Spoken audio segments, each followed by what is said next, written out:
আসসালামু আলাইকুম দর্শক মণ্ডলী, প্রায় প্রত্যেকটা বহুতল ভবনে এ ধরনের লিফট আছে। হ্যাঁ, আপনারা যাদের ভবনগুলোতে লিফট আছে এগুলো সাধারণত অনেক হেভি টাইপের যে জেনারেটর আছে, অনেক বড় ধরনের জেনারেটর দিয়ে এই লিফটগুলোকে ব্যাকআপ সিস্টেম হিসেবে চালানো হয় কারেন্ট চলে যাওয়ার পরে। কিন্তু এখন থেকে আমাদের আইপিএস মার্টে লিফট চালানোর মতো solar system, hybrid solar system এসে পৌঁছে গেছে। এই লিফটগুলো মূলত চলে হচ্ছে মোটরের মাধ্যমে। কারো 4 কিলোওয়াটের মোটর থেকে 5 কিলোওয়াট, 6 কিলোওয়াট, 8 কিলোওয়াটের মোটর আছে। বড় যদি ভবন হয় তাহলে এরকম 2টা লিফট থাকতে পারে বা 3টা পর্যন্ত লিফট আপনার ভবনে থাকতে পারে। আর ছোট ভবন হলে আপনার একটা লিফটই এনাফ। তো লিফটগুলো যে মোটর দিয়ে চলে, মূলত আমাদেরকে ক্যালকুলেট করতে হবে যে এই লিফটটা কত কিলোওয়াটের মোটর দিয়ে চলে।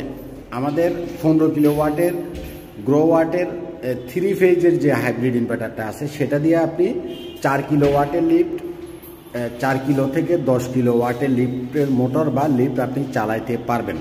বিশেষ করে এই টাইপের লিফটগুলোতে আপনি এটার সাথে যদি 16 কিলোওয়াটের একটা ব্যাটারি দেন, আপনি প্রায় 2 ঘন্টার মতো ব্যাকআপ পাবেন।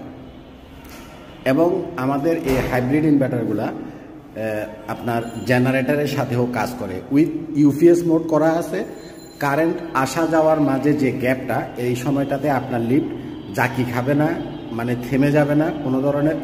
মানে লিফটের ভিতরে যে প্যাসেঞ্জার ওরা বুঝতেই পারবে না যে আপনার লিফটে কারেন্ট কখন গেল আর কখন আসলো। এবারে যে 15 কিলোওয়াটের একটা লিফটের ইনভার্টারের, গ্রোওয়াটের লিফটের ইনভার্টারের দাম পড়বে হলো 3.5 লক্ষ টাকা। আর এটার সাথে লাগবে হলো 16 কিলোওয়াটের ব্যাটারি। 16 কিলোওয়াটের ব্যাটারির দাম হলো 3.5 লক্ষ টাকা। মোট 3.5 7 লক্ষ টাকায় আপনি লিফটটা ব্যাকআপ থেকে চালাইতে পারবেন যদি আপনি সোলার না দেন। সাধারণত বড় ভবনগুলোতে ছাদে এমনিতে কিছু না কিছু সোলার পড়ে থাকে, অর্থাৎ যারা ডেভেলপার তারা কিছু সোলার প্যানেল দিয়ে রাখে। আপনার ছাদে দেখবেন এ ধরনের অপ্রয়োজনীয় সোলার প্যানেল পড়ে আছে। আপনি চাইলে আপনার ছাদে যে সোলার প্যানেলগুলো আছে সেগুলোকেও আপনি আপনার এই ইনভার্টারের সাথে অ্যাড করতে পারবেন। এই ইনভার্টারটা এমনভাবে তৈরি করা যে আপনি সোলার দিয়েও চালাতে পারবেন, সোলার ছাড়াও চালাতে পারবেন।